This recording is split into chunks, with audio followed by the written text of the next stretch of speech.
Olá, sejam bem-vindos a mais um vídeo do canal O Pequeno Rebanho Pensa. Eu sou o pastor José Carlos da Igreja da Vida, ali no Jaguaré, na Avenida General Marque Arthur 380. Os nossos cultos são aos domingos, às 10 horas da manhã. Espero você lá. Muito bem, quero pedir para você deixar seu like, pedir também para você se inscrever nesse canal, porque a nossa intenção é que a palavra de Deus, o Evangelho sem complicação, chegue a mais pessoas possível. E você se inscrevendo, fazendo um comentário, deixando seu like nos ajudará. E você vai estar também fazendo evangelismo, tá bom? Vamos lá então. Hoje nós vamos falar de Mateus 26. Mateus 26 eu separei aqui 7 tópicos, mas há mais. Se você quiser comentar ou fazer alguma pergunta referente, você usa os comentários para fazê-lo, ok? Bom, então nós temos ali, entre os assuntos, né, que Judas, ele resolve então, claro, instigado por Satanás, né, ele vai combinar com os sumos sacerdotes, ou com os sumos sacerdotes não, com os principais sacerdotes, a maneira de entregar Jesus para eles, né? E nós vemos então como a religiosidade foi um dos elementos na traição de Jesus, o Messias. Nós vemos ali que Judas foi até esses homens e combinou ali então um preço de 30 moedas para trair Jesus, né? Tem um assunto somente sobre Judas. Muitas pessoas me perguntam, pastor, Judas, e Judas? Judas foi salvo? O que aconteceu com Judas? Você também tem essa dúvida? Deixe nos comentários, né? O que aconteceu com Judas? Foi salvo ou não? Né? Já lhe adianto que a grande maioria diz que Judas não tem jeito. O que você acha? Bom, então, outro assunto é a ceia do Senhor. Então, o Senhor, ele fala ali da ceia, ali a partir do versículo 26 até o versículo 30. Né? E as igrejas, então, elas fazem a Santa Ceia, né? É uma cerimônia dentro da igreja evangélica e as denominações têm maneiras diferentes de fazer, né? Nós, na Igreja da Vida, abrimos esse culto para todas as pessoas. Já fomos questionados porque a resposta é essa. Imagina Jesus, então, ali na direção de um culto, digamos, né, a pessoa de Jesus. E se ele iria barrar alguém, barrar a entrada de alguém na igreja, porque era o culto de Santa Ceia. Na minha opinião, ele seria o primeiro a abrir as portas, porque as pessoas vão ter a oportunidade de ouvir sobre o sacrifício de Cristo, o que ele fez para salvar a humanidade. Então aqui, nesse texto, ele diz assim que ele pegou o pão, deu graças, partiu e disse: este é o meu corpo que é dado por vós. Né? Então, ali Jesus está revelando que estaria tomando o lugar do ser humano no castigo. Então Jesus foi crucificado como um bandido, como um pecador, sem ser. E depois, da mesmo modo, diz a palavra de Deus, que Jesus então pegou o vinho, também agradeceu, e disse: este vinho, este cálice, agora é uma nova aliança, né? Então, aqui em Mateus ele usa um termo diferente. Ele diz: tomou o cálice, tendo dado graças, o deu aos seus discípulos, dizendo: bebei dele todo, porque isto é o meu sangue, o sangue da nova aliança, derramado em favor de muitos para a remissão de pecados. Então, o sangue de Jesus foi o preço pago, né, para que agora o homem verdadeiramente possa ser religado com o seu Criador. Então, agora sim, esta aliança, por que ele diz a nova aliança? Porque a outra aliança é a lei, né? Então, o povo de Israel acredita que se ele cumprir toda a lei, ele será salvo. Na realidade, se ele conseguisse cumprir toda a lei, seria salvo mesmo. Mas ninguém, nenhum ser humano é capaz de cumprir todos os 613 mandamentos da lei. Você pensou que era só 10, né? Nem os 10. Jesus resumiu, ele disse quais são os maiores mandamentos, né? Então, aquela pessoa respondeu, é amar a Deus sobre todas as coisas e a teu próximo como ti mesmo. Não consegue. Você imagina 613, não é? Então, Jesus cumpriu toda a lei.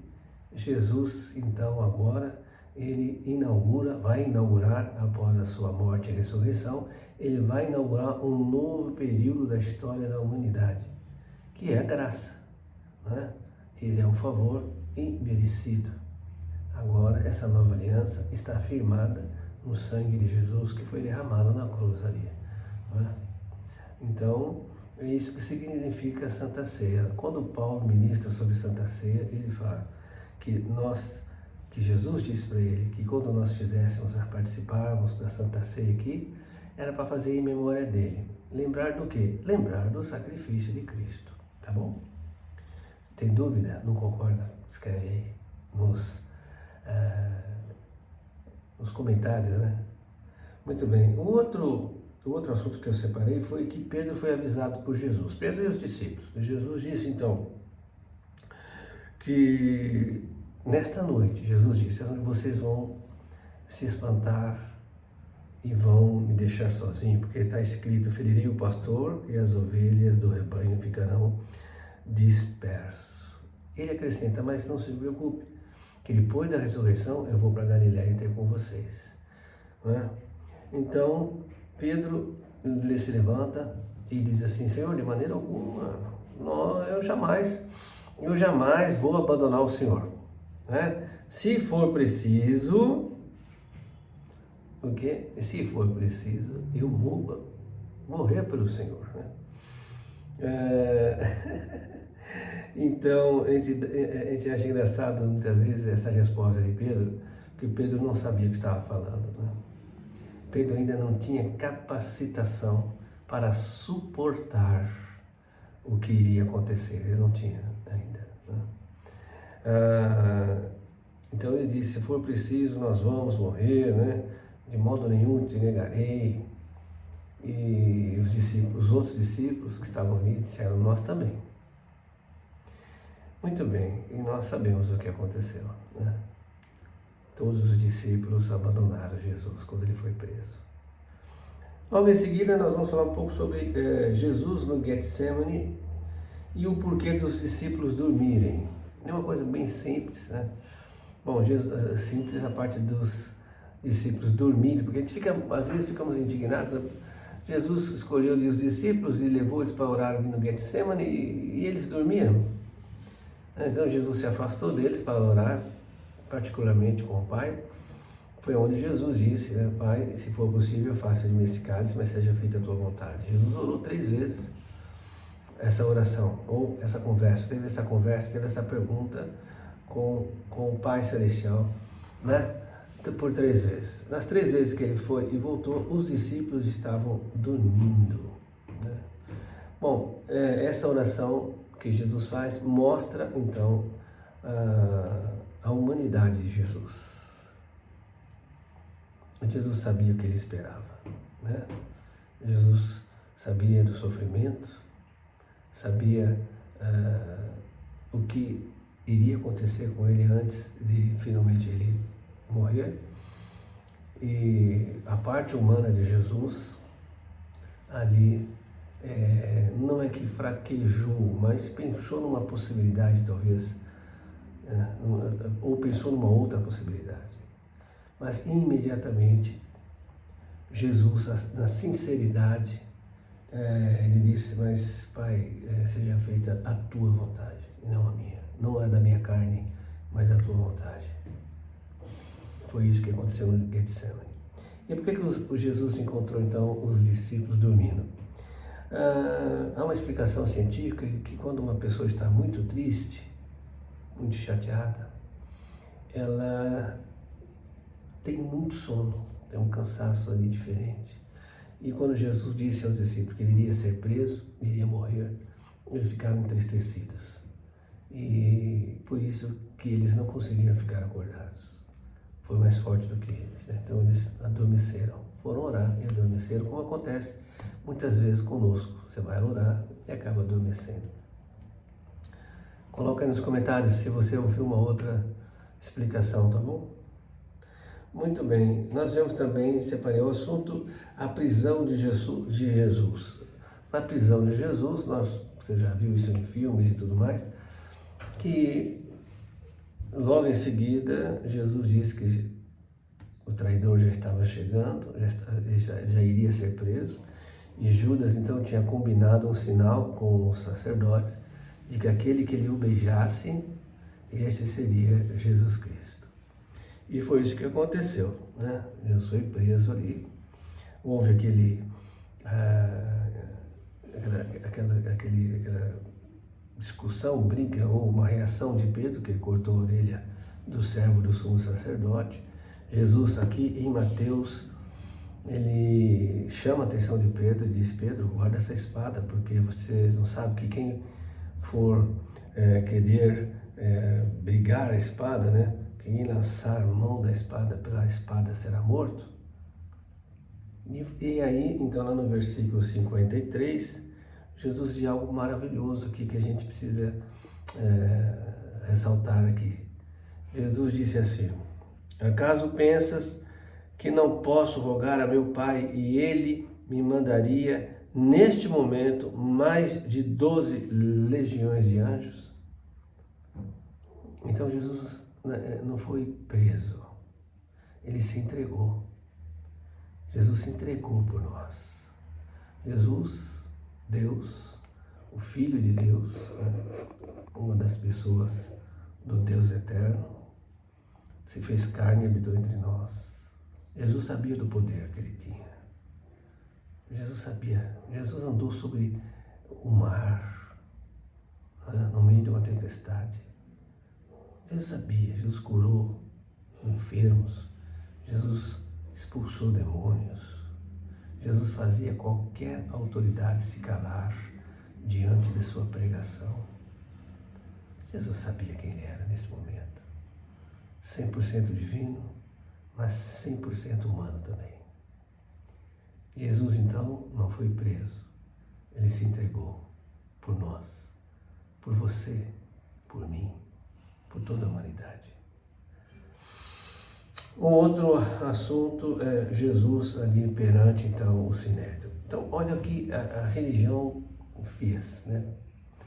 Claro que isso era forçoso que acontecesse, mas veja a religião. A religião concordou com a traição.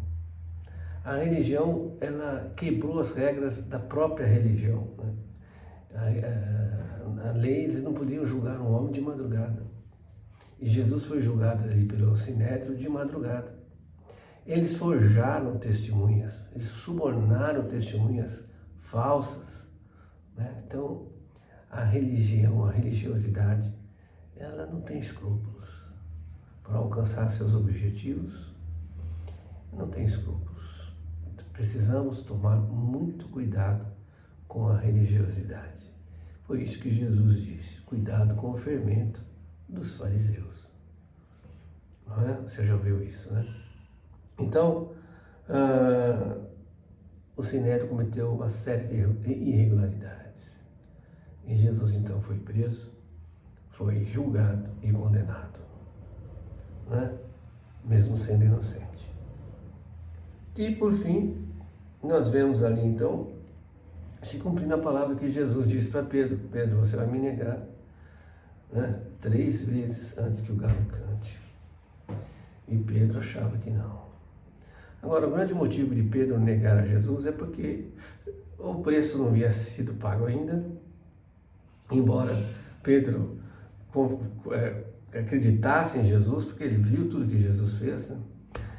Não tinha o Espírito Santo. O Espírito Santo ainda não atuava na pessoa de Pedro. Então, porque o preço Jesus não tinha ressuscitado ainda. Então, o preço da morte e ressurreição não tinha acontecido ainda. Então, o Espírito Santo não habitava em Pedro, mas foi isso que Jesus disse: é preciso que eu vá para que o outro ajudador venha, né? Esse venha é no sentido de operar. Talvez a gente fale isso em uma outra ocasião, mas vou falar agora. Muitas pessoas não entendem, né, o Espírito Santo. O Espírito Santo é Deus, é uma das pessoas de Deus, né? Então, é um Deus só em 3 pessoas, Pai, Filho e Espírito Santo. Então, o Espírito Santo sendo Deus, ele é onipotente, onisciente e onipresente. Não é que o Espírito Santo não estava ali com Jesus, não estava ali, ele está em todo lugar. Mas ele não estava operando ainda, porque o tempo era operar ali para que o Messias fosse reconhecido, né? Então nós vemos esse Pedro negando Jesus 3 vezes, e os evangélicos contam isso, né? Que 2 mulheres se interrogaram a ele, e depois, numa conversa, ele também negou Jesus, dizendo que não o conhecia, que não fazia parte dos discípulos do Mestre Jesus. Tá ok?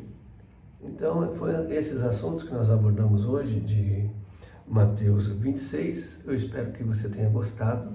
Espero que isso desperte em você o interesse de se aprofundar no estudo do Evangelho de Mateus. Nós vamos, no próximo vídeo, falar então de Mateus 27, quando ali então Jesus é julgado por Pilatos. Agora não é mais a sociedade religiosa. Agora quem vai julgar Jesus é ali o Estado, né? É a parte militar, aqueles que estavam comandando, estavam governando ali aquela região, né? Inclusive Jerusalém. Tá bom? Quero orar por você.